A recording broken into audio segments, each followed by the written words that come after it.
Morning, my son Limit Alfonso sleeping. This is our family brunch at home Blackford over Road, Singapore. August 10, 2026.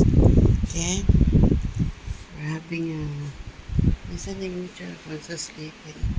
Just listen boy, the retired man.